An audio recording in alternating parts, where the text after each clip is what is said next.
Ladies and gentlemen, boys and girls, welcome to NerdPod Generations episode 195. As always, I am one of your illustrious hosts, Steve Taylor, along with the always lovely L. Judson. And now you can see that he's the lovely L. Judson. I'm here again. We're the camera's still up. We got our first review back. Hello, friends and I. Yes. Saying, I didn't think he would look like that. Yes. So the old adage about DJs holds true. But it also makes me think, you got to go to our website, because there are pictures of us. Yeah. So you will see what we look like if you just go to, once again, nerdpodgen.com. That is nerdpodgen.com. And since this is episode 195, which I still can't believe I'm saying that. Crazy, man. That means there's 194 episodes of pure gold. So please go to nerdpodgen.com. On our main page, there is a link to the most recent podcast. But then there's also links to Spotify, Apple Podcasts, and YouTube. Make sure that you subscribe to the channel. You hit the notification bell so you can get notified every time a new show comes out. And then on YouTube, starting last week, we are posting these video podcasts now. I know. Which is the first time you can actually see our beautiful faces. Yeah. So I wanted to start the show off first to let everyone know that next week will be our last podcast for probably a month or two, because we have summer coming up. We have a big announcement that we probably won't announce until either next week or even after we come back.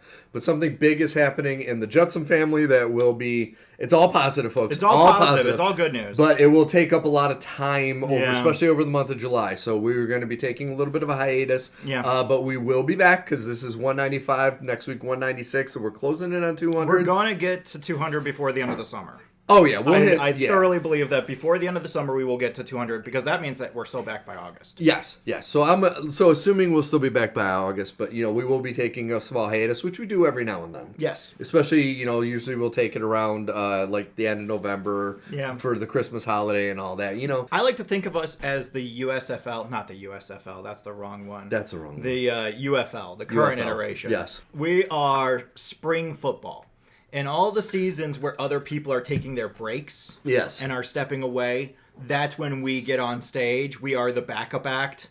We are the 13-year-old who's told to vamp on stage while they're redoing everything behind him. And he pulls out a guitar, Yes, and it's like, that is us. That's us. That's a good analogy. Yeah. So we are going to be doing that. Just wanted to let everyone know, and heads up on that. We do like to start every show, though, with a little segment we like to call, What Have We Been Watching, Playing, Reading?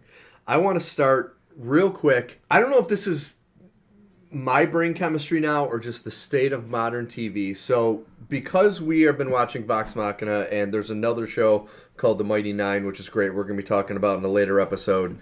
I did spring for the extra $5 on Amazon to get rid of the ads. It's worth it. It's worth it. I absolutely had to. Yeah. But because of that, I'm like, well, let me revisit Fallout Season 2. Oh, I've been meaning to watch Fallout Season 2. Made it through another one episode, and it's like, no. It's not any better? It's not hitting. No. Is it Power Armor Boy still?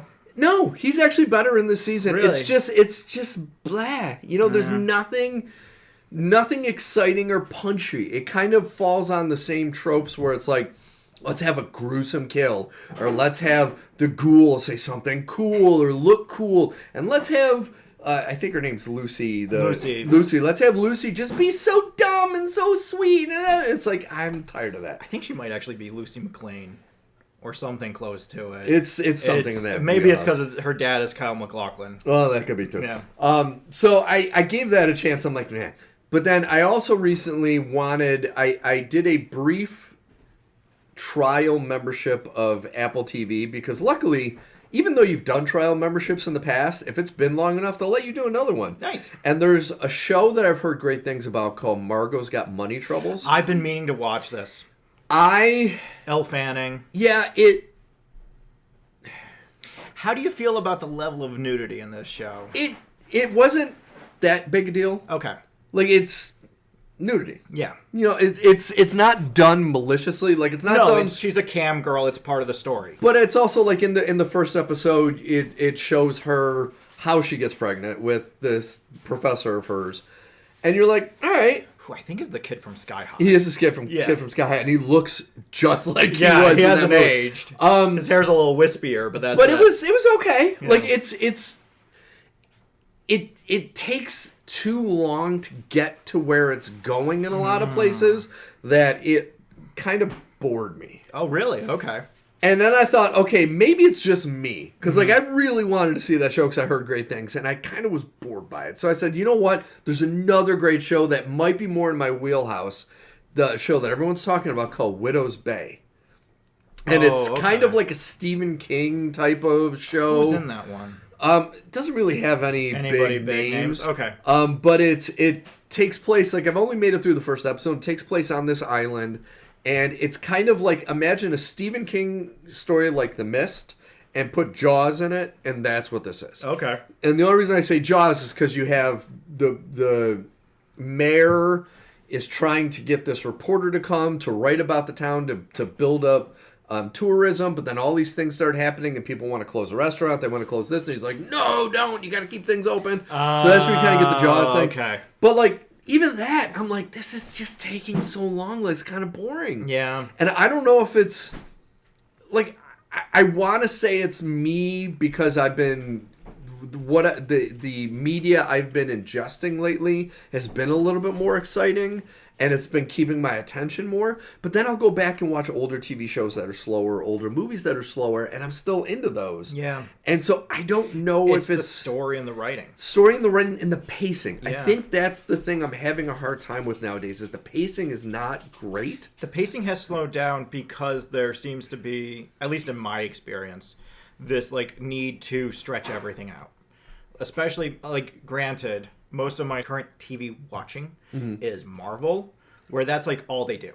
It's like a taffy pull, where they just, like, hook it up and pull, and hook it up and pull. And it's like, this storyline could have been done in 3 minutes, and instead it's 4 episodes. And it's just, it's the fucking therapist. It's, you know, Vanessa Fisk. It's all these storylines that are just like, is this a good storyline, or is this a taffy pull storyline where there's nothing here, and you just keep on trying to get something out of it. I feel like that's the case.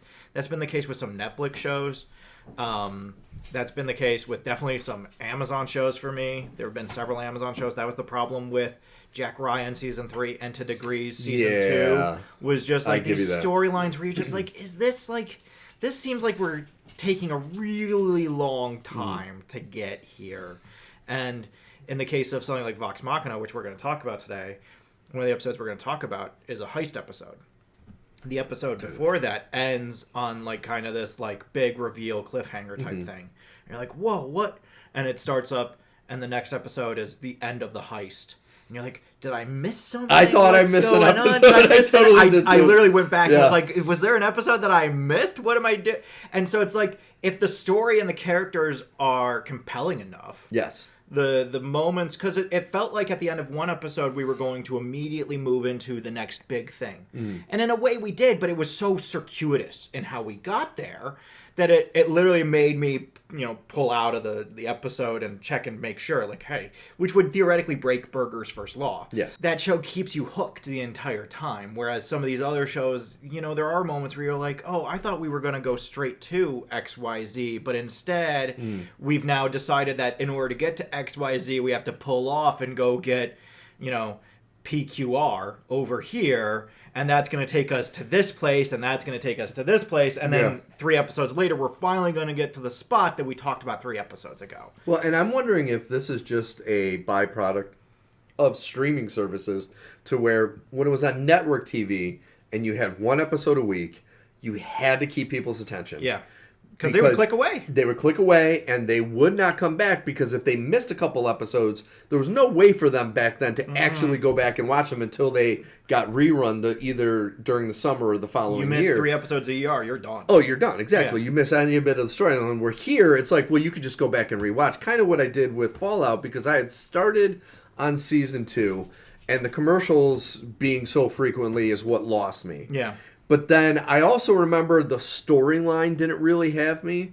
So I was like, all right. And then when I went back this time, I'm like, now that the commercial's gone, see if it's different. No, it's still, it just didn't grab me. Yeah. And I think the pacing is the big thing. Yeah, yeah. And it really stands out now. Yeah. Going back to something like Invincible, that was something that I noticed on rewatch, what you're talking about, is like the moments that felt slow to me in Invincible in the initial made more sense once you had more context to them. Yes. But unfortunately, on a show like Fallout, the context comes so slowly. Like, you think about the kind of drip rate.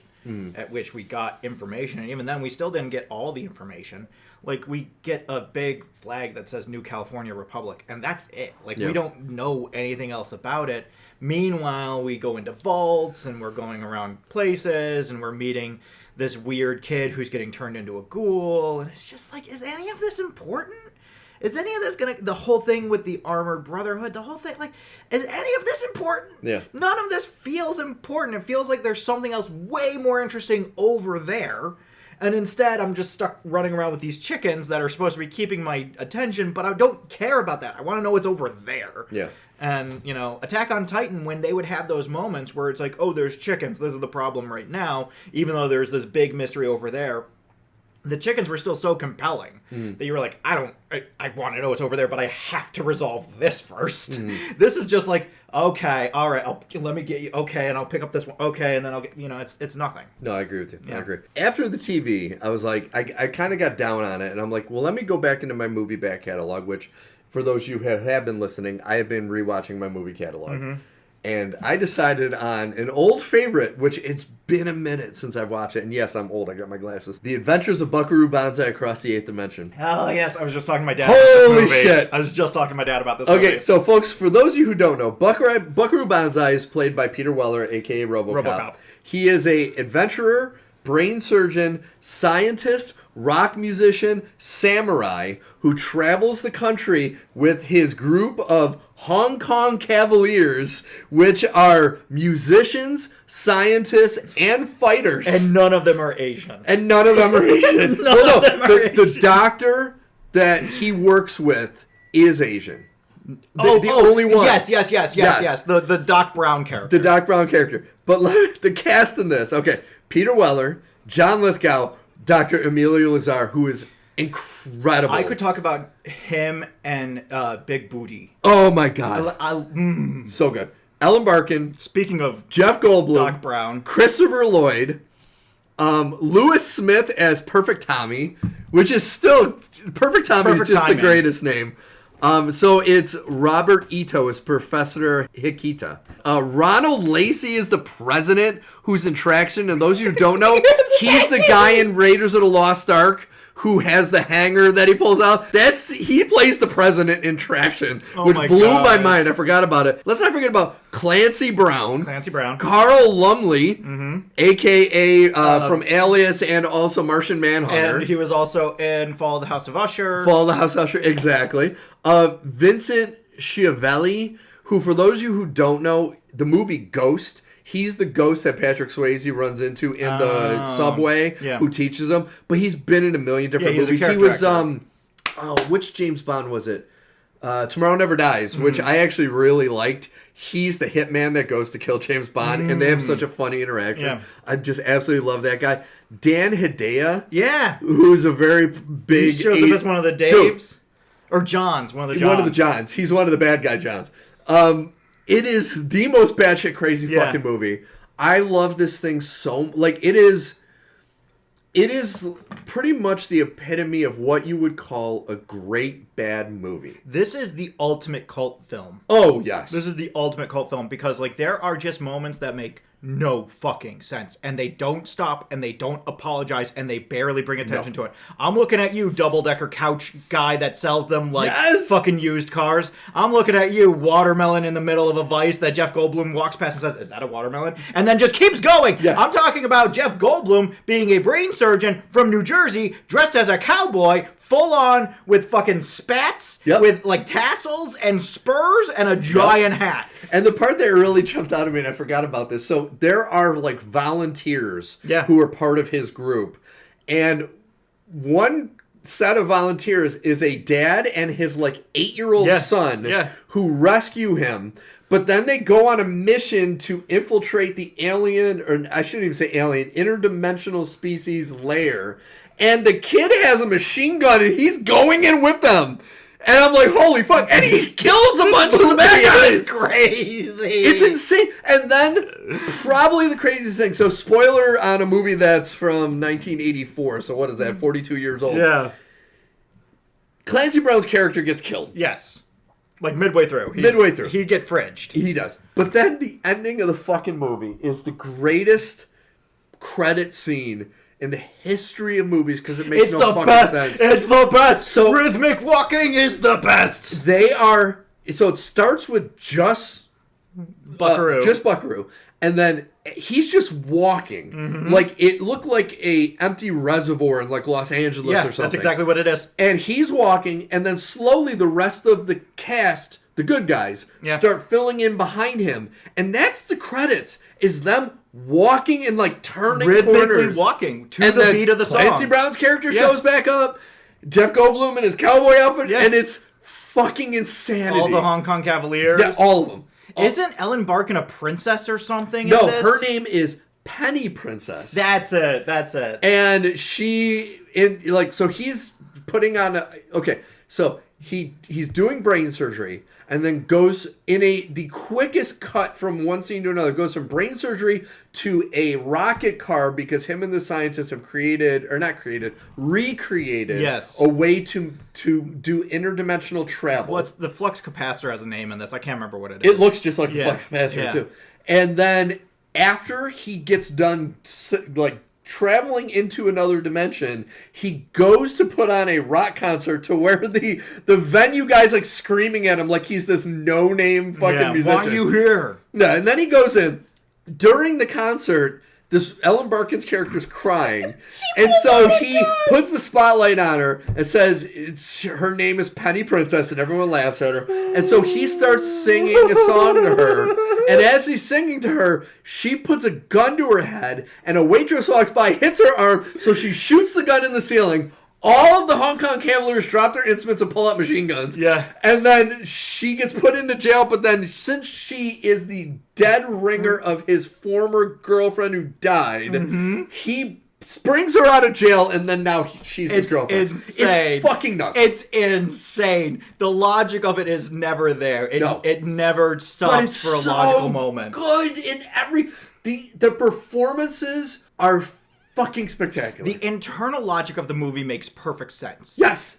Unfortunately, when you're watching it voyeuristically and you don't have necessarily a background for all of the things that are happening, and so you're just kind of subjected to things as they happen. I'll never get over the moment when we call the president and he's in traction. Yeah. And he's like being held upside down in a machine because of his spine. And you're the whole movie he's in traction. Yeah, and you're just like, what is happening? There's no explanation. There's an alien calling him and he's in traction, and there's never a moment where this is going on, where this is described. Yeah. The whole thing with the Johns, all the Johns, the aliens. Every alien's named John. Yep, they all have different last names, but they're all named John. But Christopher Lloyd plays John Big Booty, or Big Booty, as he insists. Big Booty. Nice try, Monkey Boy. Oh, that's the best line. Phrases. Nice to try, Monkey Boy. I just like I love this movie in like that. Like, what am I watching kind of way? In John Lithgow, mind you, folks, Rochester native John Lithgow, born in Rochester, New York, born here. Hell yeah. He is like, it's an Oscar caliber performance. That's how he is so out of his fucking mind. Mike Ehrmantraut is in this movie. From Breaking Bad, Mike, bald. Oh yeah, he's the one that he kills. He's the orderly at the beginning. Everybody is in this movie. Yeah. Like, everybody is in this movie. And it's, oh my god, it's fucking. So there's a scene in this movie that I fucking love more than life itself. They're putting on a press conference where they're trying to explain what's going on, and Buckaroo gets a phone call from what he believes is the president. Yes. But it's not the president. No. It's the good interdimensional aliens calling from space, and it's kind of the Men in Black thing where you end up finding out later they're going to destroy the Earth if they don't. It's the Lectroids. Yeah, right? Or not destroy the Earth. They're going to do an EMP that will destroy all technology and pretty much send the Earth back to the Stone Age. When he picks up the phone, it electrocutes him. Yes. So it's kind of like the glasses in They Live. Yeah. Where he can see the alien now. But the way he acts, the way Peter Weller acts, like, first he's twitching on the ground. And then he asks for a pen, and he's writing down this formula, and then he runs out, and he screams, yeah! But the acting is so over the top. Yeah. And the professor when they get down to brass tacks and the professor gets kidnapped. Yeah. And so he gets on a motorcycle and chases after the professor. When he rescues the professor, oh my God, I love this scene so much. The professor's like, he goes, you need to get back to the headquarters and you need to figure out this equation. And the professor's like, well, how do I know this equation? He licks his hand, slaps it on his forehead, and the equation on his forehead. And I'm like, this is the greatest movie I've ever seen. Greatest movie I've ever seen. I was like, this is the best fucking thing. And I cannot stress enough, if you've not seen this movie, you've got to watch the movie knowing that you are going to watch pure insanity. It's an acid trip. It is it's you feel like you're tripping balls at times in this because you'll see things and you'll just be like, what was that? Wait. That thing that was happening. What happened with that thing? Go back. And it's just like, but that's everything in this movie. Yeah. The Electroids have everything that they need because Ellen Barkin has the flux capacitor in her purse, which is the thing that they're looking for, and they capture her, and they just never look in her bag. They don't look in her purse. So they have no idea that they already have what they need. The Secretary of Defense, who's your typical, I'm a douchebag military guy, goes storming into their headquarters, which is an alien headquarters, because they supposedly were going to build him a weapon. Yeah. So he, storms into the alien side of it, not really knowing what the fuck's going on.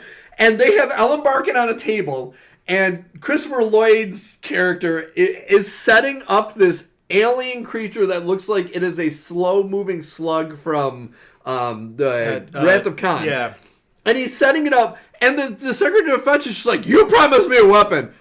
And he's surrounded by all this nonsense. He's like... Never pauses for a second. Never pauses for a second. Never's like, what's going on? This is alien? That moment where Jeff Goldblum calls out the watermelon is like the only moment where anyone internally within the movie notes something happening and says, wait a minute, what about that thing? Otherwise, everything is just totally normal to everybody. It's just a normal Tuesday. This is how every day goes for them. And you're just like, small dog yips. Yeah. Wow, big news. And it's just, I can't get over it. One of the story threads that I love, though, that is so ingenious and so fucking brilliant, is the bad aliens got to Earth in the 1930s. Yeah. And the way they explained how they got to Earth without anyone knowing is, so for those of you who are unaware, Orson Welles and a group of people on the radio did a telling of War of the Worlds. And everyone believed it was true. Yep. And everyone thought we were getting invaded by aliens. And then they came out and said, no, it's just a radio show. It was on Halloween. So the storyline behind this is, these aliens, when they landed, it legitimately was what Orson Welles was calling out. But then they brainwashed him and he said, no, it's just a radio show. Mm-hmm. I was like, dude, this is just chef's kiss. Well, I just love the moment when... Emilio Lizardo is first experimenting with the prototype flux capacitor. And he's just a guy. He's just a normal guy. Yeah, with a terrible Italian accent. And then he goes through a wall, and he comes out, and goes, and he just, the decorum has changed so graciously. But I love that, too, because, in the beginning, you see this rocket car where Buckaroo Bonzai is going, hundreds of miles an hour to be able to make this move, where Lazaro's in a chair going 2 miles an hour down this little thing, and somehow half of his body gets shot into the other dimension, and I'm like, this is insane. Oh my God. Insane, but God, it's so good. My favorite story from this that has nothing to do with the movie, but something to do with the movie, is that when he's first testing the flux capacitor, he puts on a headband. Yes. Kind of like a Japanese-style headband. Apparently, they made a bunch of those as promotional materials. Oh, you're kidding me. And nobody liked this movie when it first came out. Oh. And so, those are E.T. level gold. Dude, I would die for one of those. If you can find one, it's insane. Can you imagine? But I love this movie because it is just so absurd. All the way through, it's so absurd. They get into the alien spaceship, and the electroid that is helping them is more willing to let Buckaroo Bonzai fly this ship that he's never been in before than to even try. And it's just what is going on with this? I love this. This is so stupid. Every moment in it is just so ridiculous and over the top. Yeah. And it's just, I just love it. I just love this movie. It's chef's kiss. It's great. I'm so grateful that I pulled this out, and I'm like, It made me smile from ear to ear for a very long time. That was one of those movies that my parents showed me when I was like 15. And I was like, what the fuck is this? Why do they like this so much? This is so juvenile. This is so stupid. I don't get it. What's going on? None of it makes sense.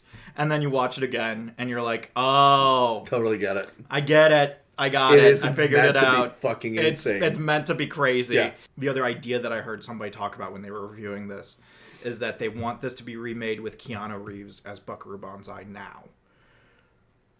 See, I don't think it would work. You don't think so? That was the one thing that it really stuck to me was the casting in this movie. I was thinking, who could do these other parts? I can't imagine anyone else playing these roles. Yeah. Like Peter Weller was the perfect, because this was in his heyday, so he was, that Hollywood good-looking actor, but he was also kind of nuts. Yeah. And he was perfect. Every casting was perfect in this. Yeah. I really don't know who they would get to play Lithgow's part. No, I know, right? Who the fuck could they get to do that? But that's the other thing, is that this is one of those movies that classically falls into the old trope of Buckaroo Bonzai will return in Buckaroo Bonzai versus the world. Oh my whatever God, it yes. is. And it's just can you imagine if in 2028 they come out with Buckaroo Bonzai versus the World Bank or whatever that story was called? It's I would totally be into it though. Yeah. I would go. A lot of the cast is still alive. Especially if it was animated. Especially if it was Oh animated. my God. So you can really get crazy about it. See, I know this is completely nuts. I would love to see a Team America World Police version of it with marionettes. Oh, I think that would be perfect. Hear that, South Park guys? Do a sequel with the marionettes. You know how to do it. Yep. Yeah. Who else is doing marionette art right now? Nah, not many. Who else? So that's what I got. All right. So really quick, I wanted to talk about the big thing that I want to talk about is the Nintendo Direct. That's the huge thing. The other thing that I want to talk about is sports, because I can't help myself, and that's what my life is sports. So this little thing is going on right now, or was going on, I should say, called the NBA Finals. Yes. The Knicks won. I'm shocked New York is still standing.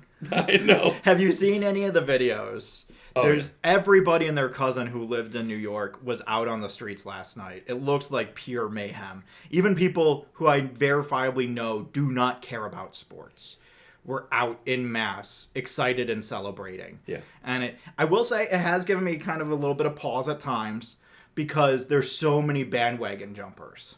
And the hardcore Knicks fans are so toxic. Did you watch any of the highlights from the game last night? With that was done by ESPN? No, I haven't watched the ESPN ones. No. They were scanning, and it was Charles Barkley, who I love Charles Barkley. Yeah. They were scanning the crowd for celebrities, and they showed Sydney Sweeney. And Charles Barkley's like, Sydney Sweeney? I guess everyone's a Knicks fan nowadays. Right? He called it out, and I was dying. The one that got me was Taylor Swift. When Taylor Swift showed up wearing a Stevie Nicks shirt, I was just like, what are we doing? Do you know the story behind why, Supposedly it's because she's going to get married at MSG. They're getting married there, yeah. That's the theory. The Swifties all say she's getting married in Rhode Island, and everybody else says, no, she's getting married at MSG, and she was there scouting the venue during the NBA Finals. And it's way to make me hate you more, Taylor Swift.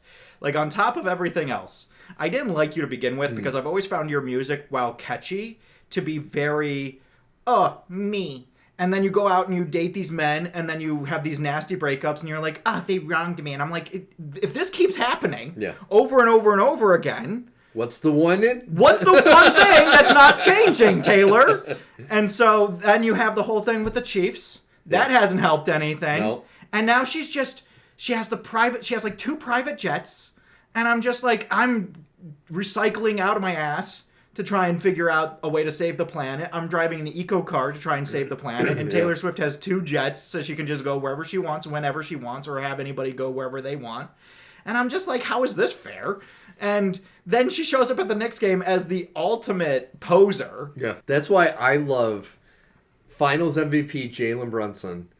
His favorite celebrity that he hugs every time above anyone else is Mariska Hargitay. Yeah. Because he loves SVU, and she's been there for decades, and she goes to every game. Yeah. And I'm like, that's awesome. Yeah. He'll pass by Taylor Swift. He'll pass by all these, Charlemagne. Yeah. And he'll pass by all them, and he'll hug Mariska Hargitay. I'll give Charlemagne this. He's an actual fan. He is been a there fan. Forever. Yes. But, I'm so sick of Timmy. I'm so done with Timmy too, especially with the whole Kardashian thing. It's bad. Jenner or whatever. All the things he said about high class art. Yeah, I'm not a huge fan, Tim. I think you got to work on your image a little bit, man.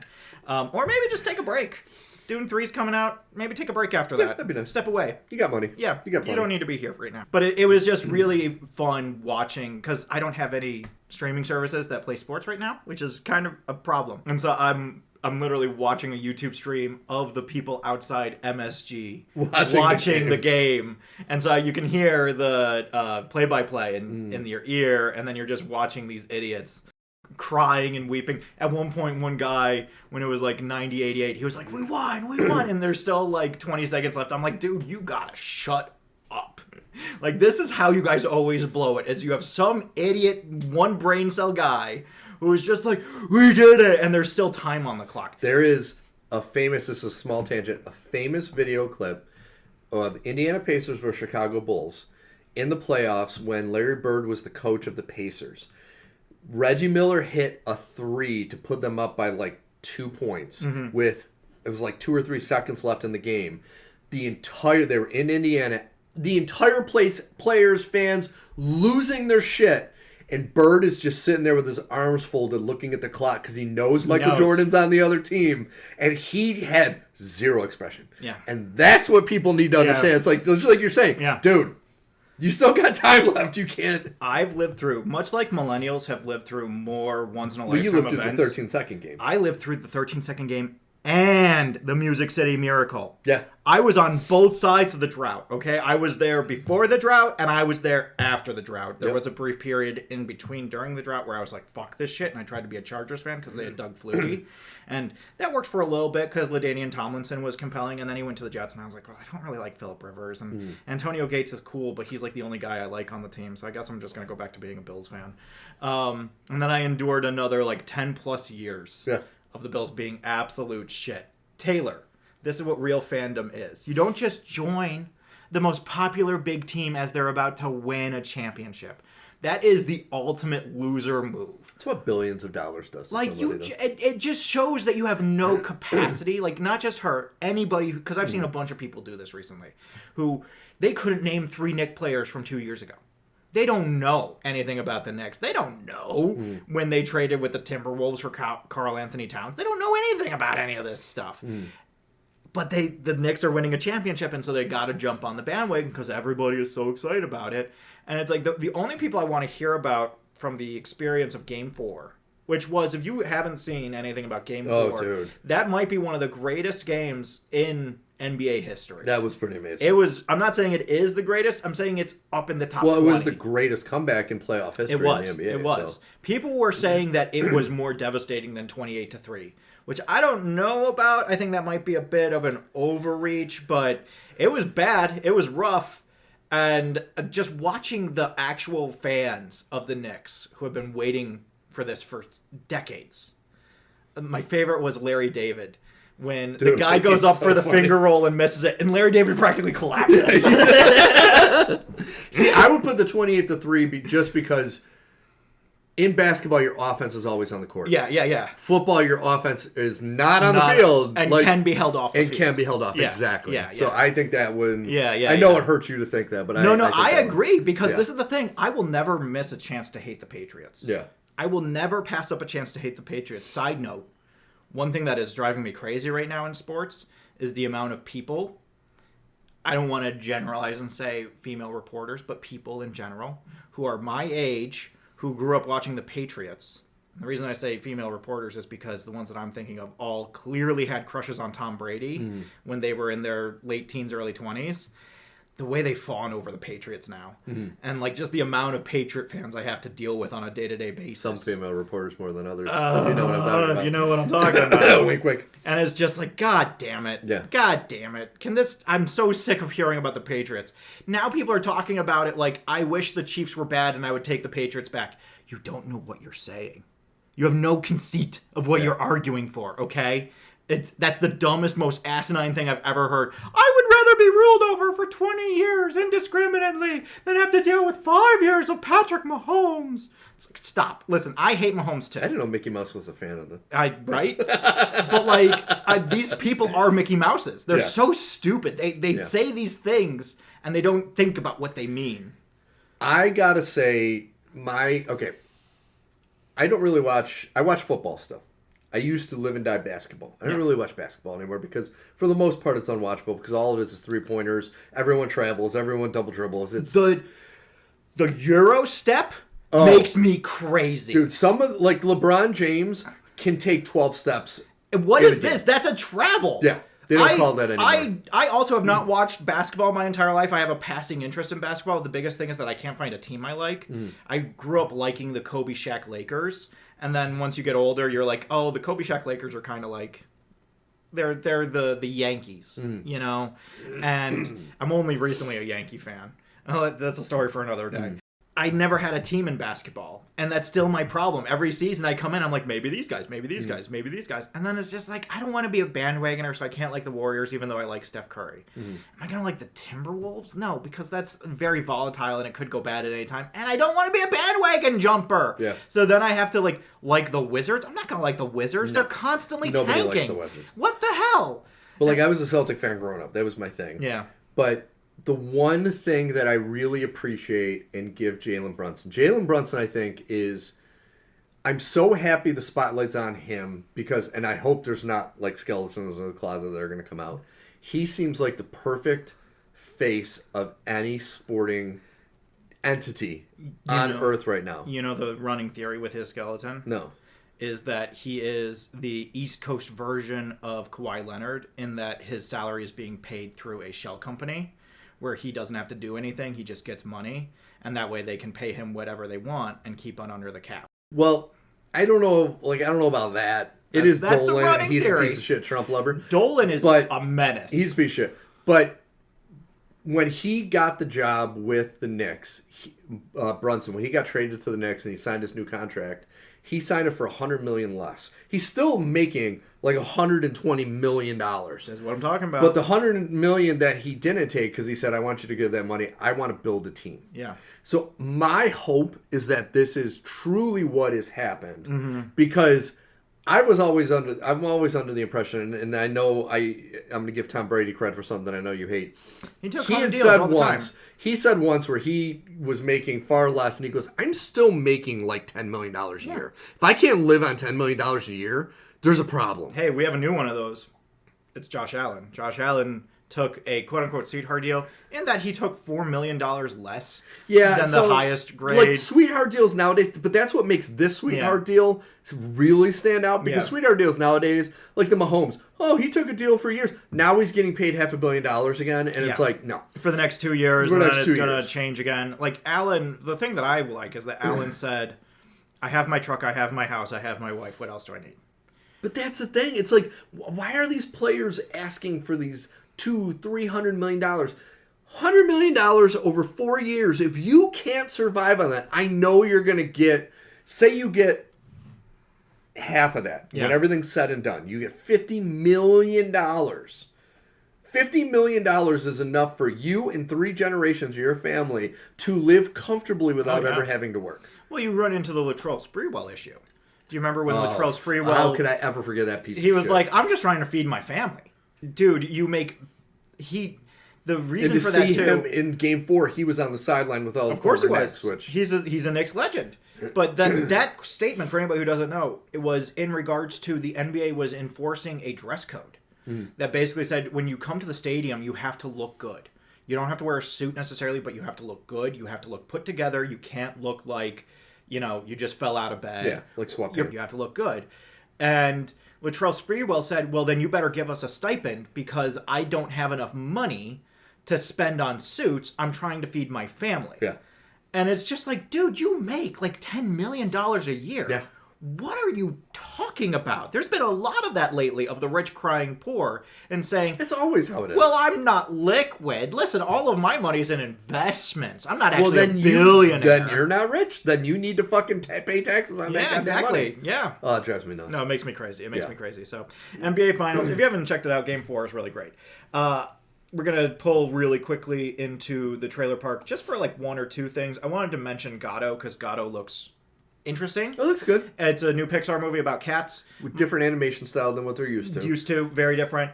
I'm waiting for the turn where, like, the way I described it to Kelly was Soul, where you had this movie that was presented as, like, oh, it's a musical piece about race and teachers and all these other things, and then halfway through it becomes a body swap story. Yeah. And you're just like, okay, when did this happen? Why is this a thing? I didn't like that. And Onward, where it's just like, what is the point of this? Where's this going?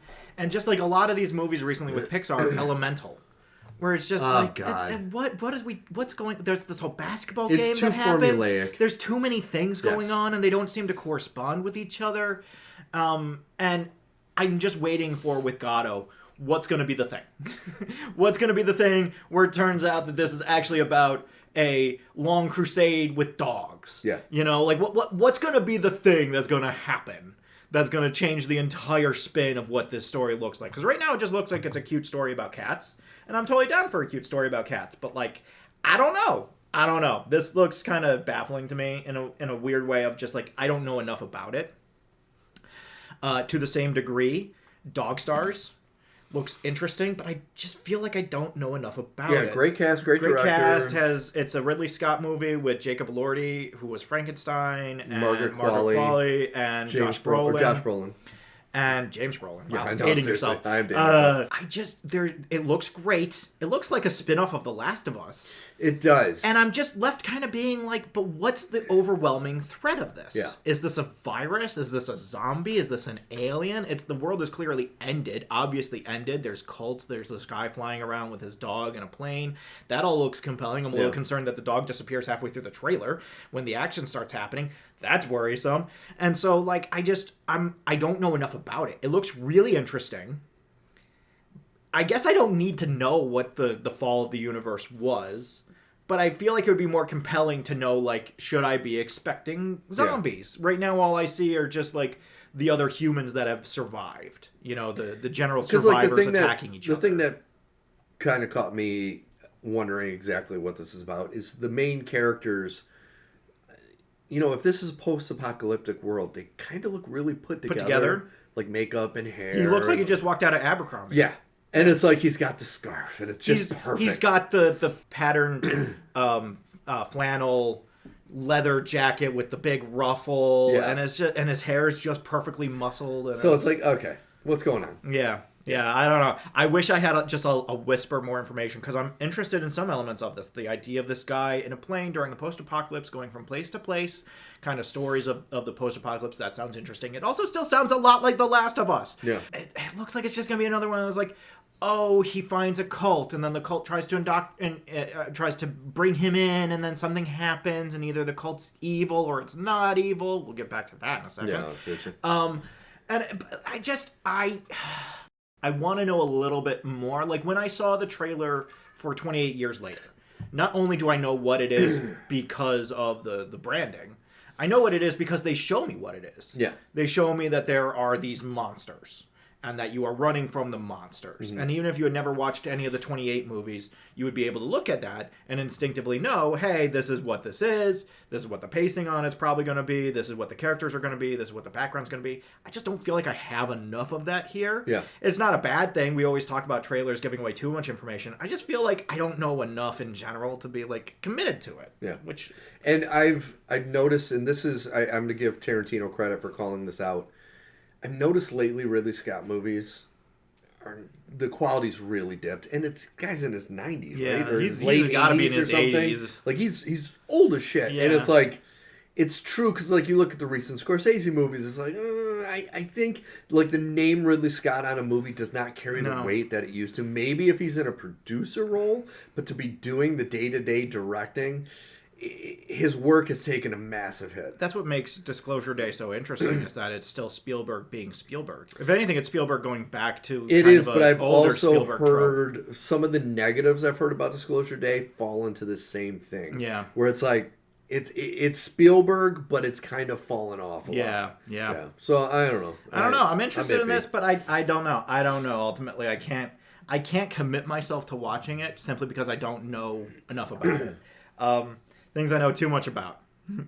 I didn't know anything about this movie this morning. And then you said, oh, he looks like Mark Zuckerberg. Or he sounds like Mark Zuckerberg. And I was like, what? And I turn on The Social Reckoning. They're making a sequel to The Social Network.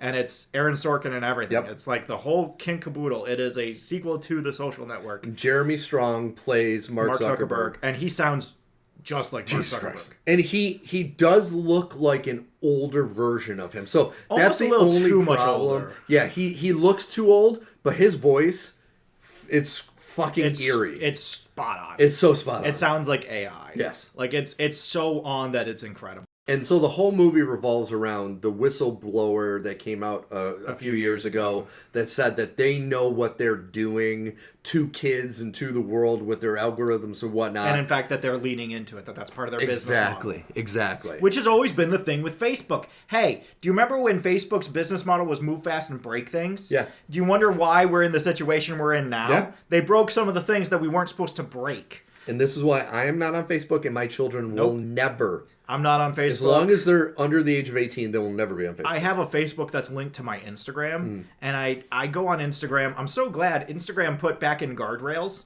They have this thing that's like, hey, you've been scrolling for a while. And I'm like, thanks, Instagram. I'll leave then. Great. Thank you for the heads up. I don't want to be here either. Yeah. This is an addiction, and you are telling me you're cutting me off, and I appreciate that. Well, I got off of Instagram, too, because people became too political and religious on Instagram. It's like, that was the big thing on Facebook. It's like, it's so much Facebook hate. is a hellscape now. Oh, it's horrible. The hate and the vitriol. The two things that exist on Facebook are really, really, really bad AI garbage. Not even slop. Full-on garbage.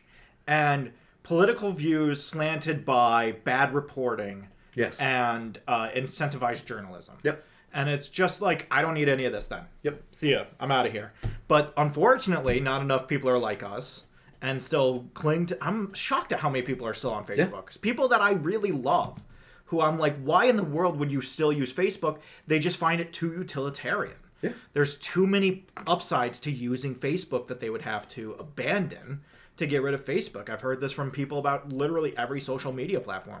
There's elements of social media that they cannot get without going to that specific social media. But the sad thing is, what they don't understand is those are elements they don't need in their life. Mm-hmm. They feel like they need it, but they don't. And the only reason I'm saying that is I thought that. Yeah. I am 100% off of social media. I have zero social media. I do not miss a second of any of it. I don't give a shit. All the stuff that you think you're going to miss is stuff that you really don't know. Because the important stuff in life that you do need to know, you will find out. Well, my experience with social media was the world hates me.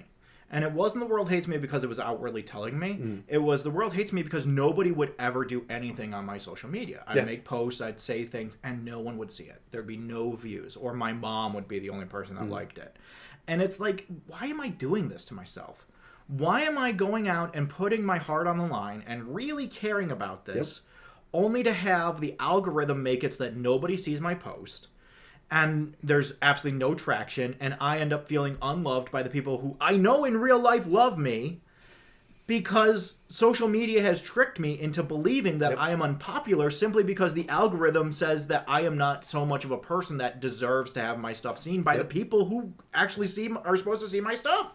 And it's just like, that was why I left. Why am I doing this to myself? Why am I putting my superhero stuff out there for no likes and no comments?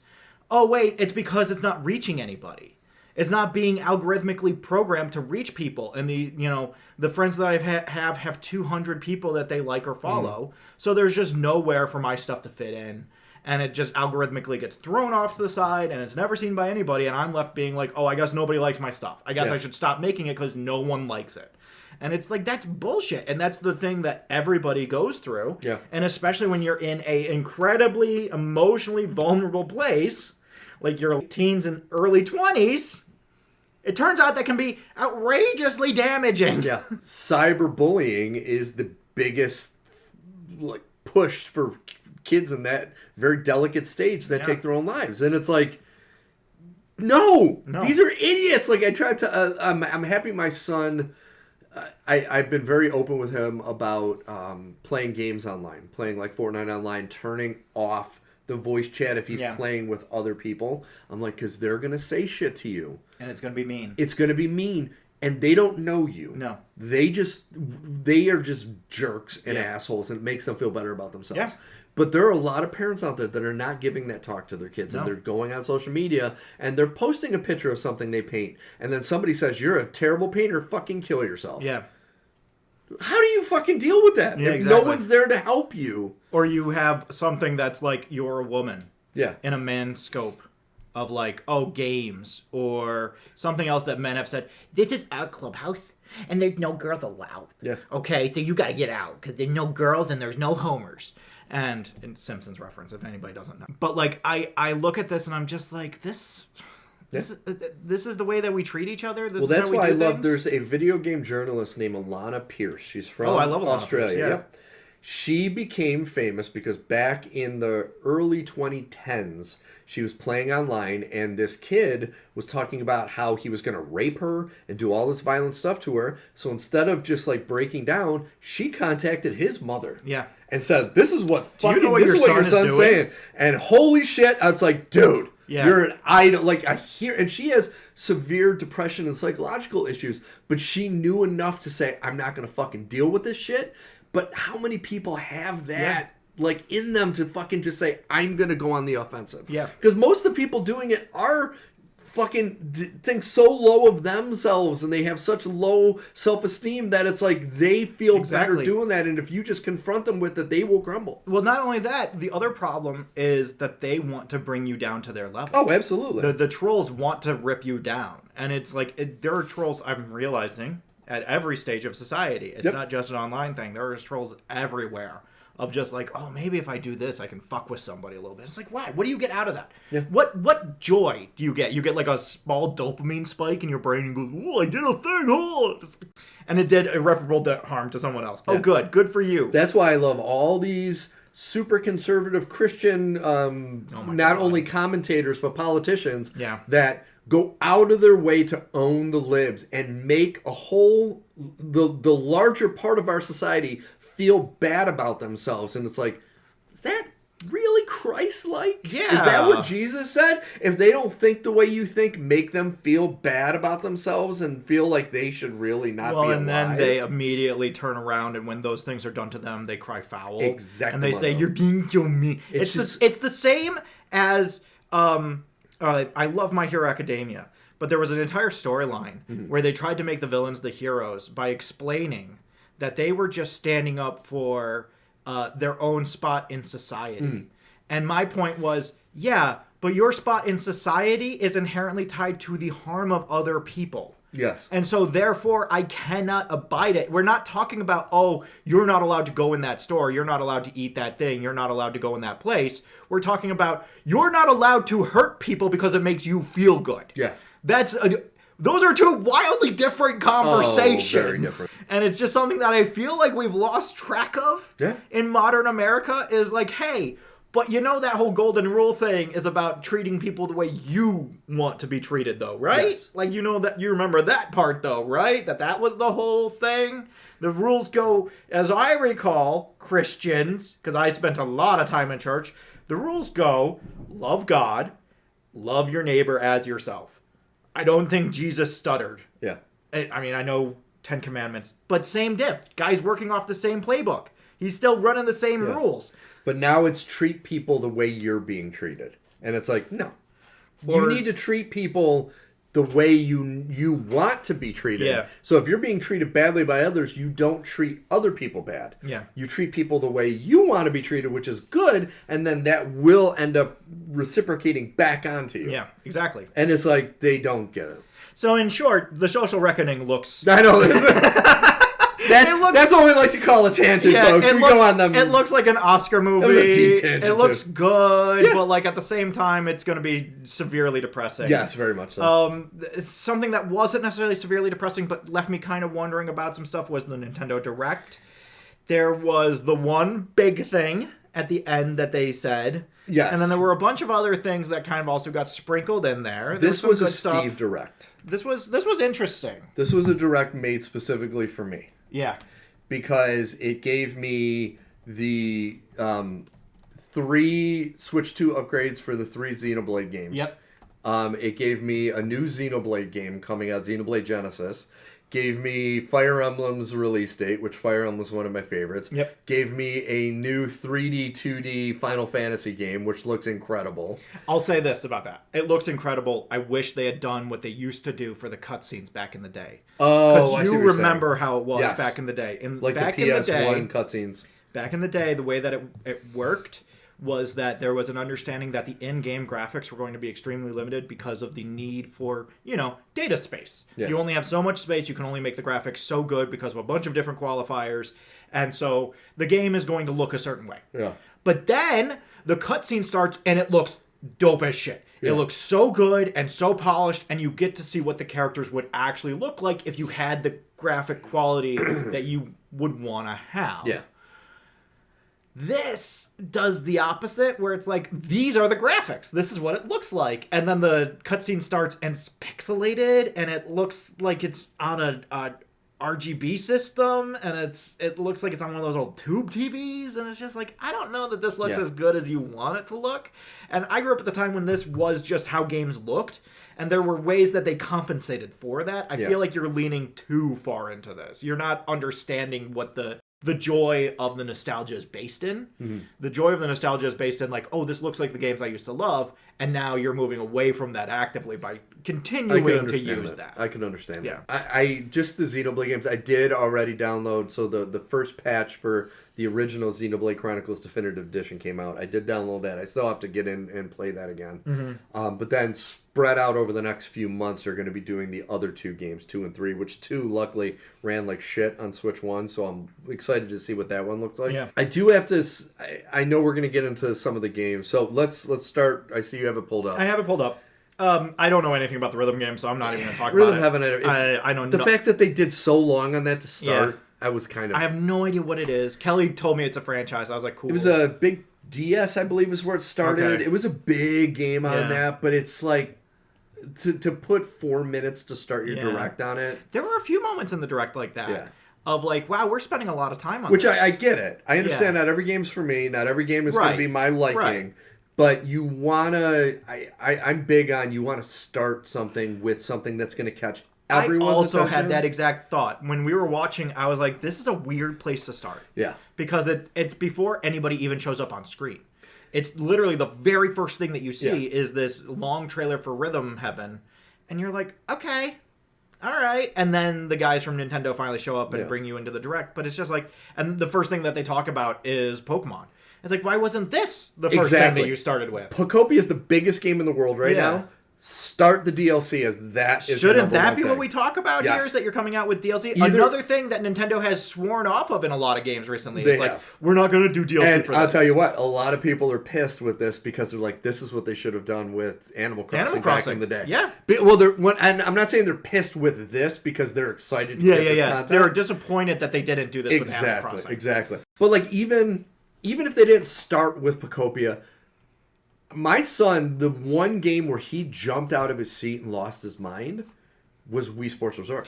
This is something that I do not understand. So I'm excited for the game, and I understand why they did it this way, but I'm looking at you, Nintendo, and I'm asking, why did you have us spend $70 2 years ago on 6 games when you could have just made Wii Sports? I think they added...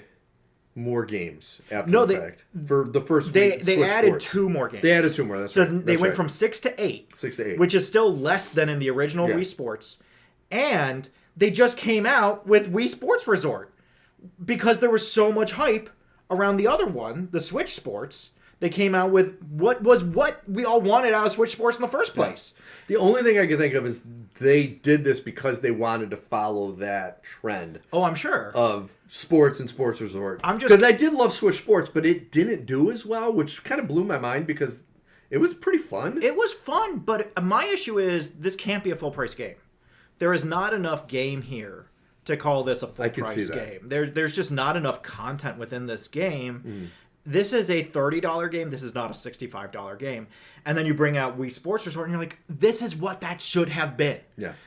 I don't know why you flip-flopped on this. Why didn't you just make Wii Sports Resort? Why didn't you just port over everything? Which they still haven't done. Kelly pointed out that they didn't bring back Frisbee with the dog, which was like, dude, Frisbee was the best. I fucking love Frisbee. So I don't know why they didn't bring that back. Especially Frisbee Golf was the shit. I don't understand why you're bringing a lot of stuff back, but not everything. You're fixing a lot of stuff, but you're not including everything. But then you have this weird thumb wrestling thing that is just like, when Kelly told me that they had thumb wrestling, I was like, that's cool. And then I saw the way that they do it, and I'm like, this is weirdly off-putting. The giant hands. Yeah. It's a little off-putting. I don't love it. It's a little weird. The mechanics of it don't work, and you have to do this.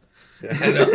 So it's like I'm just left. Not gonna lie, I'm gonna be really good at that game. I don't know, man. So we had the Buckaroo, which the DLC looks great. It looks great. My kids were losing their shit. It looks great. And I like the fact that they're giving you the free underwater, but then the actual town underwater is going to be paid DLC. Part of the DLC. I'm kind of curious to see what the DLC pack's going to cost. Yeah. I'm hoping $19.99 max. $20 would be good. $20 to get all three, because I believe that's what the Mario Kart DLC was for the Wii U. Yeah, for the 8. So I'm hoping that's what it is, because $20, that's... I can go up to... I'd be all right. I can go up to 30, but 30 is still asking 30's a lot. A lot. Yeah. It's asking a lot for what is essentially just a spin-off. And I love a spin-off, but again, the price has to be commiserate with what I'm buying. That was my issue with Wii Sports Resort. Because if you do the $20, that would make Buckaroo a $90 game, which nothing against Buckaroo. But kids love it. Everyone loves it. It's a lot for that game. That's a lot for that Especially, once again, a lot of people are using this comparison. When Grand Theft Auto 6 comes out, if that's like an $80 game, you cannot say that like Buckaroo with the DLC should cost a lot more than that. Yeah. Because this game supposedly is going to be enormous. And when you add in the online quality, it becomes almost endless. Yes. And, I love Buckaroo, but it does have a very rhythmic style of what you're doing. Exactly. I will leave everything about Xenoblade and Fire Emblem to you, because these are two franchises that I don't really know anything about. Xenoblade broke my heart way back when it was Xenogears, and then when it turned into Xenosaga. It was Xenosaga. I hated Xenosaga. Yeah. I was so excited for Xenosaga, and then I played it and I hated it. And so ever since then, Xenoblade will go down as the best example of what a talented developer Monolith Soft can do with crappy hardware, because it started on the Wii with Xenoblade Chronicles, the first one, and then the Wii U saw Xenoblade Chronicles X, which is still, I love Xenoblade Chronicles X, but then the Switch saw Xenoblade 2 and 3. The technical achievements they've been able to pull off on these, so that's why Xenoblade Genesis, I am giddy as can be. It's kind of the same feeling Pokemon fans are feeling about Wind and Waves. Yeah. What are these companies going to be able to do? But it's a little bit more for Monolith Soft, because Game Freak has shown they will do the bare minimum to get a game out. This is what we do now. Monolith Soft will push a system to its limits. So to see what they can do with Switch 2 hardware on a game like Xenoblade Chronicles, it's not even Chronicles anymore, because the Xenoblade Chronicles game line is officially done after 3. So this is a new start, hence the Xenoblade Genesis. They even said in the direct they're taking things in a new direction. I can't fucking wait. Yeah. And what's exciting for me, and I know it's exciting for a lot of people, is it looks like they're going to be using some of the tropes that they did in Fire Emblem Three Houses, which they're going to have some of the interconnections between schoolmates and different people you interact with and different relationships you build, but then you also have the massive open world adventure. Very excited for this. Mm-hmm. Fire Emblem, I do love Fire Emblem. I'm very curious to see how this game looks. I like Three Houses. I didn't love how much it got into I'm going to call it the persona aspect of the game, to where you have this, I'm more in the turn-based battles than the, all right, let's see how my relationship's going, and I have to sit down and have lunch with this person to build up my... The best way they ever did that was, did you ever play Fire Emblem Awakening on 3DS? I've never played any Fire Emblem Awakening on 3DS is fantastic, and they introduced the relationship where you can have different party members, and if you can get them to get together, they actually have children, and those children grow up to become part of your... But they take on the traits of the parents. But the way they had the relationship, it starts with these really short conversations, and then that's how the relationship builds. It wasn't this long, drawn-out thing. And so I'm kind of curious to see how this Fire Emblem is going to go. I hope they lean more into just the combat, because the combat is what everyone loves Fire Emblem for. I've always been a big turn-based combat fan, and they do it the best out of anybody. So I'm curious about that. But those two are the two of my favorite franchises, so I'm very excited. Yeah, no, that's going to be interesting. I'm very interested to see how this goes.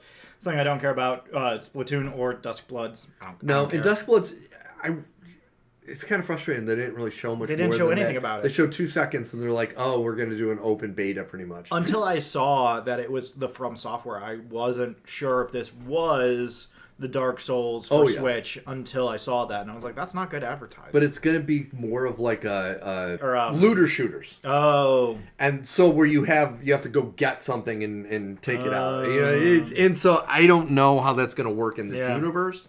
But the whole thing with Donkey Kong was interesting. I found some of the decisions that they made about hiding it, where you have to go into the Switch shop and like look for it and then download it. I was like, this is weird. I don't know why you kind of buried it to make it a big deal. You can play Star Fox, the first level. That's pretty cool. Which I did, and it's fun. Yeah, it looks good. Kingdom Hearts, I've hated Kingdom Hearts since the beginning. Yeah, I could give a shit. I do not like Kingdom Hearts. I do have to say the 4th game, I like how they're bringing it into like the real world. It's just Japan. It is, but it looks good. Yeah. But I could give a shit. I don't care about Kingdom Hearts. Ever since they renamed Squall Leon and paired him with Aerith and Yuffie. Yeah. I'm like, what the fuck are we doing? Like, it's an interesting concept, but I never bought into it. It's just stupid. All of it's been bad. Left is bad. Right is bad. All of it's bad. I don't care for any of it. Something I do care about is the long-awaited announcement that they are remaking Ocarina of Time. Which unfortunately was spoiled before the Direct, which sucks, because I think if this wasn't spoiled and it came out, people would have literally lost their shit. Yeah. And it would have been the #1 thing on the internet forever. Yeah. But yeah, no, I agree. I like this. I like the look of it. I was way more excited about it than I thought I would be. Yeah. I was so prepared, and then it started, I got really excited. I need to see more. I need to see more. My first thought was, why does he have baby legs? And then I was like, oh, he's a Kokiri. He starts as a kid, too. I know he starts as a kid, but like, he has, like, I've seen babies and I've seen 6-year-olds. Yeah. He has those baby legs of like real chubby, almost like rolls on his thighs. And it's just like, it looks great. Don't get me wrong. It looks great. I'm going to say if they can stick the landing on this, this would go down as the greatest video game ever made. It might be. People have literally been waiting since Ocarina of Time came out for this. And I'll be honest, I have not been able to play Ocarina of Time because I didn't play it when it first came out on N64. I never really got into it. And then when it came out on 3DS, it was too much of that old school look and everything. Bad palette. Same with Majora's Mask. Yeah. So my hope is like this is 2026 holiday season, Ocarina of Time, 2027 Majora's Mask, like they did, because once again they used, for those of you who don't know, when they made Ocarina of Time, a year later they came out with Majora's Mask, because it's pretty much they took the exact engine and everything, assets, and just everything, changed a couple things. All the people are the same. Yes, like all the assets are the same. They just changed the story. Yeah, and so I was also kind of wondering about that. It's like, do you do Majora's Mask as like a DLC or something? I think they have an alternate ending, something like that. They gotta do something. Yeah, but so I think that'd be interesting. Like it looks so fucking phenomenal. I'm really excited for this. Way more excited for this than I thought. I'm also remembering how much of a commitment Majora's Mask is, or Ocarina of Time is. Yeah. It's a long game, and some of those temples are very windy. Very windy. Where am I going? And so, but that being said, I'm still excited. There are a few franchises that can get me to put in that amount of time in Zelda's one of them. Yeah, absolutely. Yeah. So, all right. So while we're in the fantasy realm, we got to talk about the episode 4, 5, and 6 of Vox Machina. Okay, so this is my joy in life, this show. Yeah, I know, right? It makes me so happy to watch. I can't wait to talk about episode 5. But we got to talk about episode 4. We got to start with 4. Okay. So episode 4, you find Vox Machina and Terry traveling to Destock. Is that how you say it? His dad's homeland. Yeah. In this air balloon. And Terry's still great. Like, I love Terry. Terry is growing on me every day. Oh, and his character arc change. Like athlete's foot, dude, it's growing on me every day. Episode 6, his arc change is fucking phenomenal. So they get there, and his dad is this... He looks very similar to Terry. Yeah. But he looks at Terry and is like, you're a fucking idiot. And you're back. Everything he says to Terry is deriding in one way or another. But that makes you love Terry. Yeah. You're like, okay, so this kid... So this is where you came from. Yeah. And you have been literally spending your life trying to gain your father's approval, and that's why you're an obnoxious douchebag. Yeah. Because you have so low self-esteem. You're such a tryhard because your dad made you into a tryhard. Dude, it was... His dad... Such a great character change. Voiced by Kevin Michael Richardson, also known as... I forgot about that. Kamek. Oh, really? Yes. I didn't know he was Kamek, too. God damn, dude. It's crazy range on that guy. That's crazy. I fucking love it. I love Kevin Michael Richardson. Classic Shredder. Played Shredder for a long time. Oh, yeah. Great. Anyway, no, I love this episode because we get, like, this cool, like, split off, right? So you have all of the stuff with Terry and trying to win over Vox Machina. And the dad is like gog over Vox Machina. The dad loves Vox Machina just as much as Terry does. Yes. And so then they're like, well, there's some shit going on. But there's something going on. Yes. Let's create a diversion. Percy, you go distract, and Grog, you go too. They go there because at the end of the 3rd episode, when they're attacked by the bad guys are using a crystal that they have not seen. Yes. And they know, Terry knows his dad knows about this crystal. Yeah. And he knows it came from their homeland, so that's why they're going. So we're going to go check it out. Yes. And so Terry's dad says, I don't know anything about that. I guess that's from that mine that I shut down like a year ago. I don't know anything about it. And they're like, And so send Percy and Grog off to distract him while Vex and Vax break into his little sanctuary, which has the skull of Umbrasyl in it, which is crazy. Which is nuts. Fucking nuts. And meanwhile, Pike and Keyleth have their own little adventure trying to distract the butler from everything going on, including a pregnancy scare. Oh my god. Amazing. Amazing. The way Pike just starts playing along, everything you want to see. Just so good. You can see the dice roll in front of you. Like, it's so good watching this happen.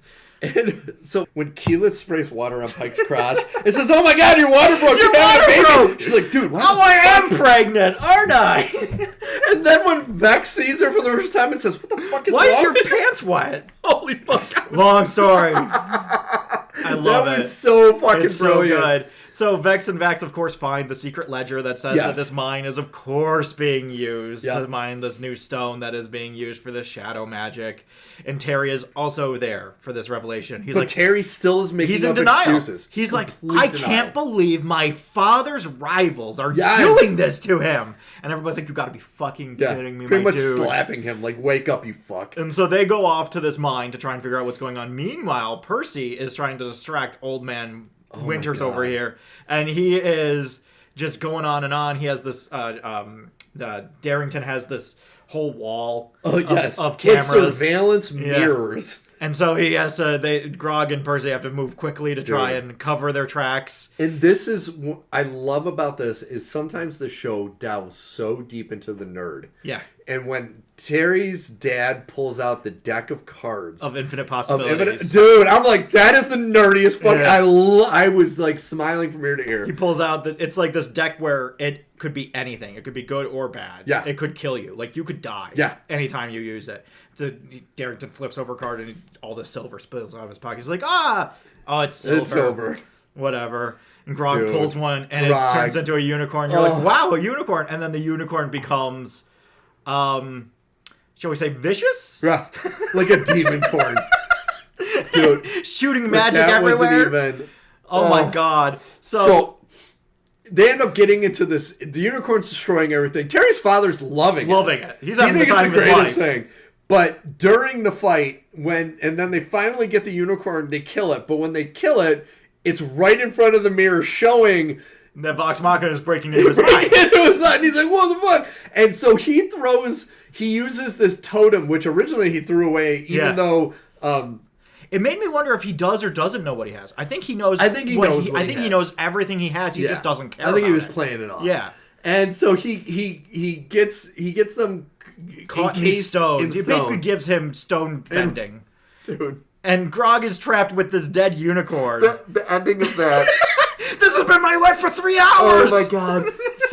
So all this fight happens, and Vox Machina ends up trapping Terry's dad. Well, Terry traps his dad. They go through this whole thing where they're in the mine, there's this big fight, they fight this big robot. Terry steps up because it was based on his design. It turns out that he designed all these automatons. And you find out he's an actual genius. He's a genius. An absolute genius. And his dad stole his plans. He's like, who could have done this? And everybody's like, are you fucking kidding? And so his dad confronts him, and he like immediately traps him. Yes. And he's like, I'm not going to listen to you anymore. And everybody's like, wow, look at the big balls on Brett. So they go back to his dad's office, and they break in. And fucking Percy is banging on the rock, and in the background, Grog has the unicorn's head. He's cradling the unicorn's head. He's like, I love you, and he's talking. I love you, Uni. Oh, Kortney, you were always my favorite. Oh, I was fucking This has been my life for 3 hours. I was laughing so fucking hard. And so that's where it leaves off, and you're like, oh, so we're going to go and find out what's going on with these stones. Yes, but... Dude. Episode 5 Episode 5 is one of the greatest episodes of television. Episode 5 opens with Grog being laid down on a slab. Yes. And Vex and Vax arguing.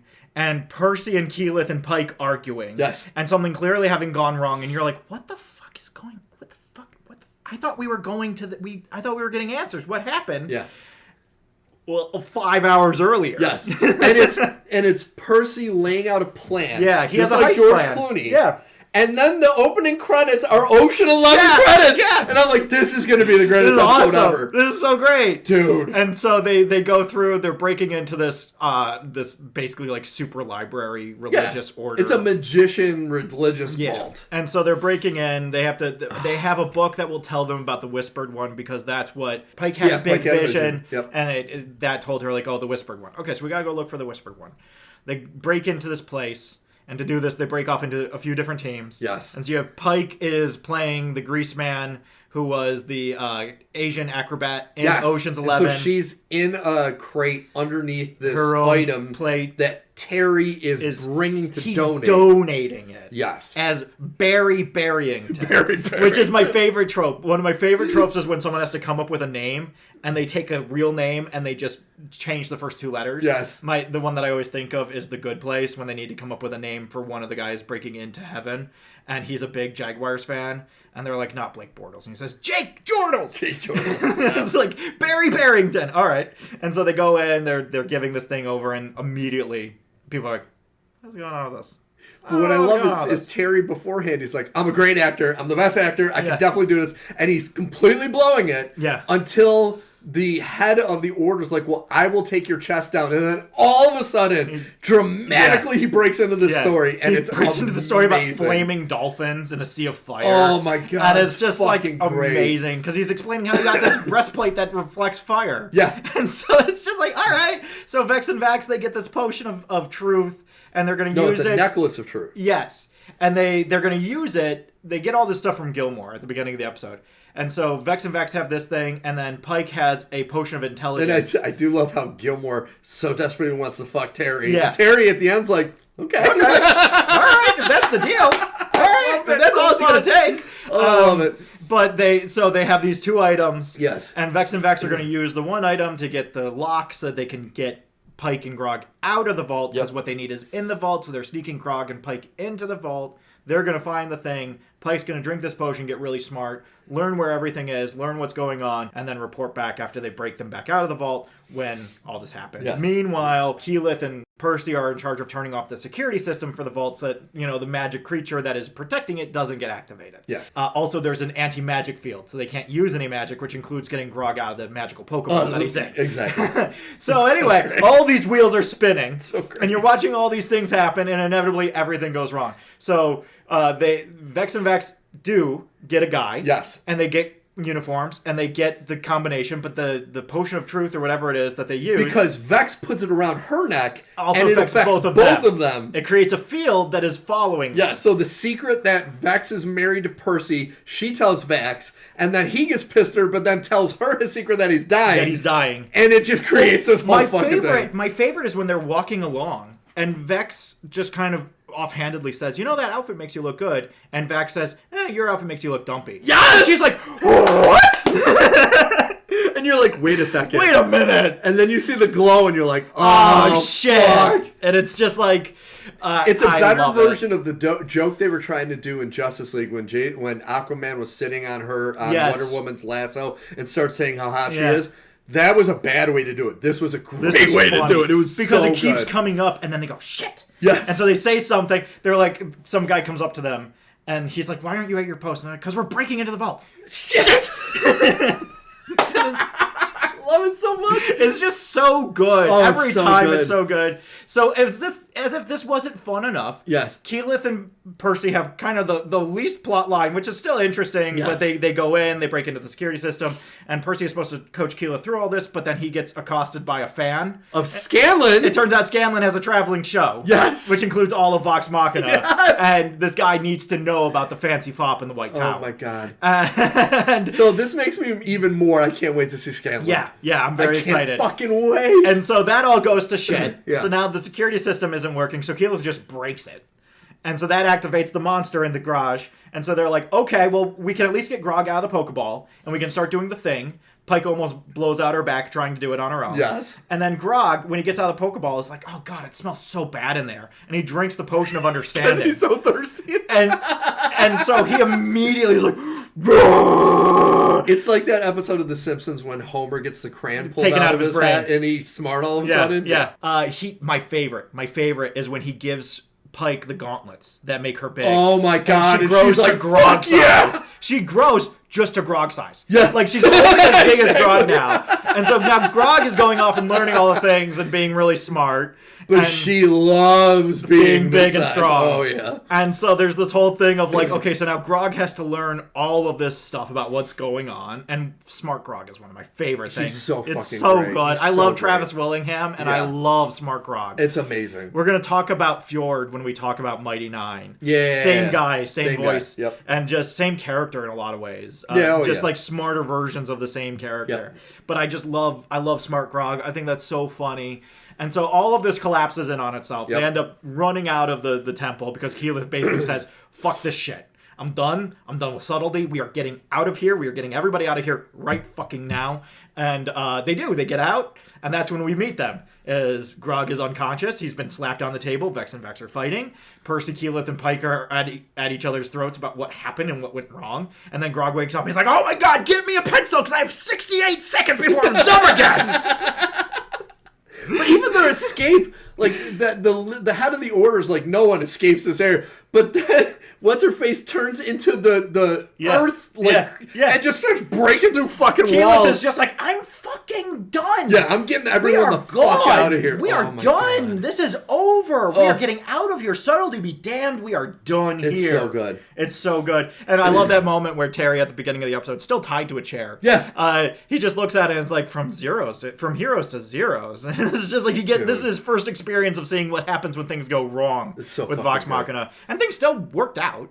Yeah, they still got the information they needed. I love the opening of episode 6 where Grog is explaining everything with the whispered one. Yep. And he's going through the whole story, and then he gets to like the 2/3 point in the story, and his eyes start going into different directions. And he's like, no, it's gone. It's gone. I don't know. It's gone. Oh, it was so fucking great. And so, but Pike had this vision of a gnome that looked a lot like her. Yep. And so she's like, let's go talk to my grandpa. And everybody else is like, okay, we're going to go back to Whitestone and try and figure out some shit. Yeah. Because there's a lot of shit happening, and we got to figure this shit out. Percy in particular is interested in the spinning orb of doom. And he thinks he knows a way to contain it. Yes. Yes. And so, because apparently, according to Grog, the spinning orb of doom is more like the Phantom Zone than anything else. They sucked the whispered one into this necromancer-proof orb that sucks up all magic, and they all died doing it. And Pike's ancestor had Mythcarver. And it's like, okay, so we are going to find Scanlan, because Scanlan has Mythcarver. Yes. So you have the the A team and the B team. You have Pike and Grog, which you think is the B team. They go off. Yeah, they're the ones that actually find the adventure. Yes. Everybody else just goes back to Whitestone, and they're just like, I don't know what's going on. But I love this. It's perfect. You have Vex and Keyleth decide that they're going to talk about all the things that have been going on. Drunk. And they're going to get fucking wasted doing it. Yes. And then you have Vax and Percy and Terry are down in the crypt trying to figure out what's going on with the ziggurat and everything. This tension between Vax and Percy because Vax is mad that Percy didn't tell him about the wedding, and then you find out he's mad because he couldn't be there. He's mad because Percy thinks he's mad because he thinks Vax attributes his curse to Percy being brought back. Yes. Vax says, that has nothing to do with anything, and I would do it again. The problem is that I missed this incredibly important moment in my sister's life, and I'm going to miss every other moment after, too. And you could see how much, and what I love about this is you could truly see how much Vax loves Percy. Yeah. And he's like, I would do it in a heartbeat because I fucking love you. That's who I am. Like, I'm happy you're my brother type of thing, and... I don't have the hang-ups that you have about this. That's one of the things I love about Vax, is he just has like this almost samurai focus. Yes. Of like, Keyleth comes up to him and says, why don't you talk to the matron about your curse? And he's like, because it doesn't work that way. Yeah. And Vax comes up to him and says, why don't you do this? And he says, because it doesn't work that way.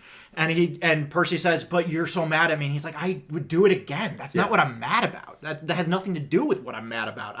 This isn't an interpersonal relationship thing. This has everything to do with what I won't be here. And that's what I love about this writing is any other story would have that interpersonal thing. This isn't that. And it takes such a high road, and I fucking love it. And even the Vex and Keyleth, when they get wasted and they decide they're going to go to the temple and they're going to talk to the fucking... Yeah. They're like, we're not going to fuck around. We're going to go give her a piece of our mind. Yeah. It's like, God damn, son. No, I love that. I love that whole dual storyline. I just love the relationships between all these characters. It's all wonderful. These characters. It's just so great watching them interact, and like you can see the love that the voice actors have for each other in the performances for the characters. So while all this is happening, there's a new cult back in Western that Pike, which we don't know, is actually connected to the Whispered one. The Whispered one. And so they go back, and there's this very sweet moment where they run into Henry Winkler. Yes, Pike's grandfather. And he is like, I love Grog like a son. You're my son. Oh, that's Here's the best. this locket showing that you're my son. And he has this new girlfriend, and she's weird, and Pike doesn't trust her, and there's something weird going on. They're going to church tonight. This reminded me a lot of that part in the Dungeons & Dragons Honor of Thieves movie, where you have Bradley Cooper, and he's in love with all these tall women, because this woman is much bigger than him, but it's all sexual. Yeah, it's all sex. No, this is kind of weird. Yeah, and Pike is just like, I don't need to know anything about this. Yeah. So they all go to church. And Andy Serkis, of all people, is holding mass as Gideon. It's always a guy named Gideon. It's always a guy named Gideon. The name Gideon is just cursed. It's like Damien. It's just cursed.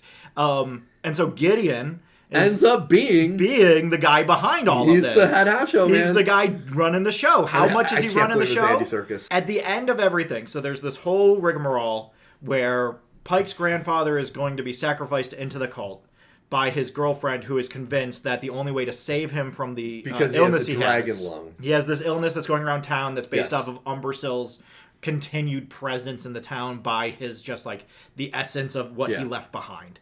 And it's like, imagine if you vape every second of the day for a year. Yeah, it's super That's TB. what it does to your lung. It's super TB. Yeah. Like, Pike heals a girl that has it, and she gets sick again within minutes. Yeah. And so Pike's grandfather is going to die. Pop. And his new girlfriend is going to sacrifice him to the Whispered One so he can join the cult. And Pike and Grog are like, we're not doing that. There's this whole fight scene. Pop has this heartfelt moment with Grog. Oh my god. Where he's just like, you just got to get out of here. Because they're in the middle of this burning cornfield. And he's like, you're going to die if you're here, son. You got to go. You got to go. And Pike finally pulls them both out of the fire. And Pop is just like, is Grog okay? And he's like, yeah. And he's like, are you okay? It's like, yeah. And then he dies.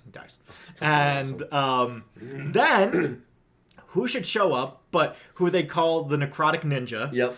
And she comes in and she kills all the cult people that were doing this. She goes, you're fucking bastardizing. You weren't supposed to do that. Yeah. This wasn't the way this works. You don't get to use the god for what you want. That's not the way any of this works. And so she kills all these people, including Pop's girlfriend. Yep. And then she stares at Pike and she says, "You're not going to die today, but you're going to die soon." And then disappears. And then we see later on, bum, bum, bum, it's fucking Delilah from season 1. Yep. Has finally fulfilled her oath to the Whispered One and is following Gideon around. And she is the necrotic ninja, but she is not running the show. Gideon is running the show. And it's fucking Andy Serkis. It's like, I love this show so much. It's like, so good. I can't put into words how much I love this show. It's so good. I love it so much because, like, when we were talking at the beginning of the show about pacing, during all that stuff with Pike, we're constantly cutting back and forth to Whitestone and seeing what's going on with these other personal relationships of these characters. We care so much about both storylines that it doesn't feel like there's so many moments in TV now where I'm like, no, I want to know what's going on with that. I don't care about Matt's ex-girlfriend psychologist who's turning into Muse. I don't care about that. I want to know more about this.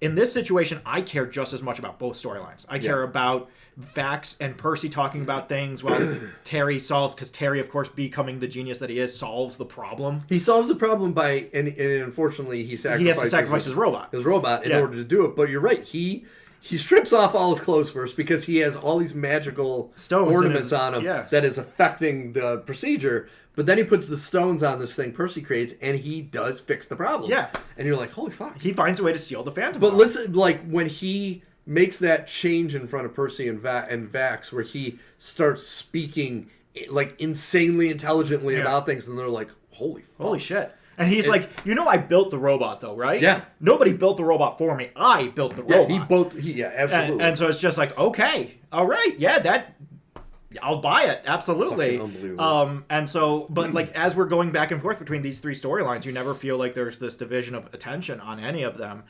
And it just, everything about it is so fulfilling, and it comes together in such a harmonious way, and I just absolutely love it. And there's just these beautiful moments. Keyleth screaming at the matron of Ravens. Oh my god. About how she doesn't want to be left alone, and how upset she is that the one person she loves is going to leave her. And Vex being like, hey, I'll be here.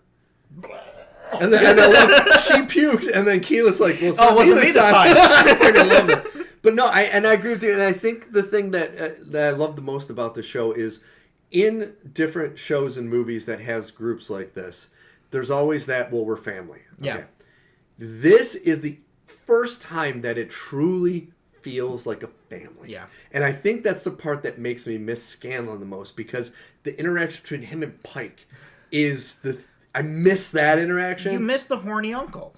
He is. You really do. The horny uncle, the one that, will do the crazy thing when you need it to be crazy. But he'll still cheer you up. Yeah. He'll still leave you with a song in your heart and a spring in your step. But like, I could see this group, like, and it's the whole thing of, like, with me and my friends, I don't see some of my closest friends for, a year or 2 years. But when we see each other, it's, we're family and we love each other. And this with the start of this season, where most of them had not seen each other for a year, and they come together, and it's this loving family still. And it's like, I love that so much about this show. No, it's so great. The writing in this show is the key. The writing and the characters. You can see, again, this is why passion will always trump producing. Yes. Passion is so much more important than production. Yes. Because when you have a bunch of producers trying to craft the perfect story, you get Mandalorian Season 3. Yep. You get Daredevil Born Again. You get any number of these series that like are overproduced, kind of just they lose their way, they lose their focus. Anything Simpsons Season 15 after. They just don't know what they're doing. They're just throwing things at the wall and seeing what sticks after years of success. Like, it's just, there's no way for them to understand. Whereas, if you just have a very passionate person with an extremely focused idea of what they want to do, Marvel, you've had a few of these people come through and you chase them out the door every time. That's how you get the really good shit. Yeah.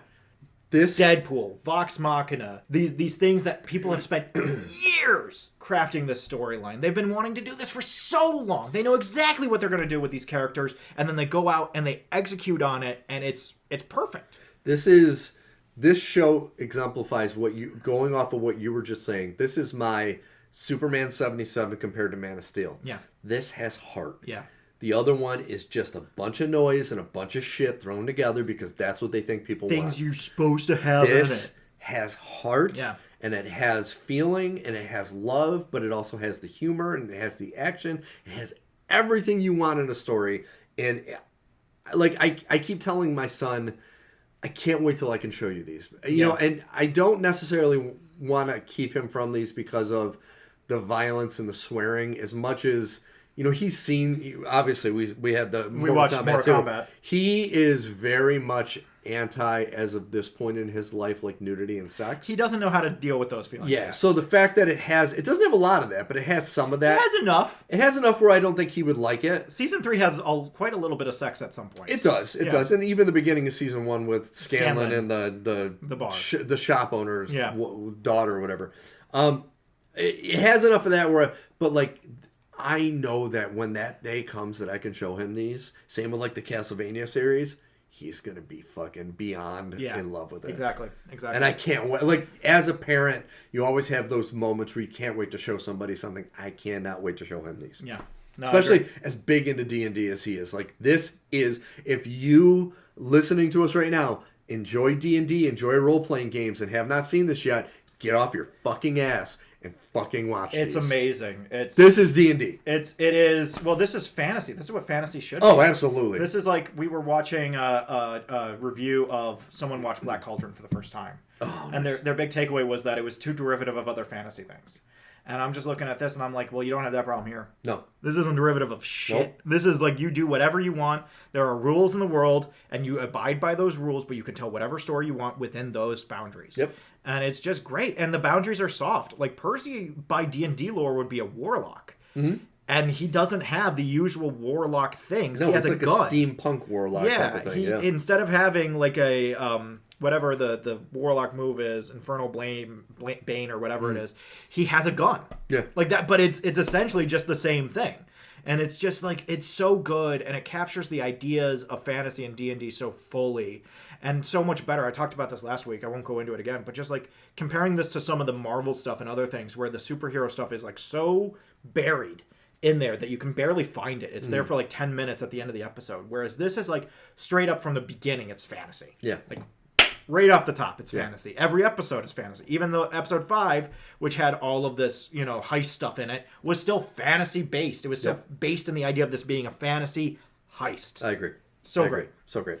Well, folks, episode 195 is in the books. Nerdpod Generations. That was fun. That was a great one. Oh man, it was great. I really enjoyed it. I can't believe we talked as long as we did. I know. That's you'll for those of you who are new to our show, you'll notice that we do have some shows where we actually go past 2 hours. It's just because we can't shut up. Yeah, no. Like, we're on a hard out right now, so I think that's the only reason we're shutting we could up. probably go on a little But longer. anyways, Nerdpod Generations 195 is in the books. Make sure to go to nerdpodgen.com. And when you're there, you'll see lovely artwork on our main page. Al, who does our artwork and our music? Our art is by Kortney Howell. Our music is by Brendan Williams and James Connolly. I am Alfred Judson. And I am Steve Taylor. And until next week, friends and enemies, we're going to finish Vox Machina. Yes. We're going to have one more episode before we go on hiatus. Yes. It's going to be a party and a half. I We'll probably cannot talk wait. Mighty Nine too, so come back. Oh my God, I can't wait to talk Monday night. Have a great week, friends and enemies. Peace.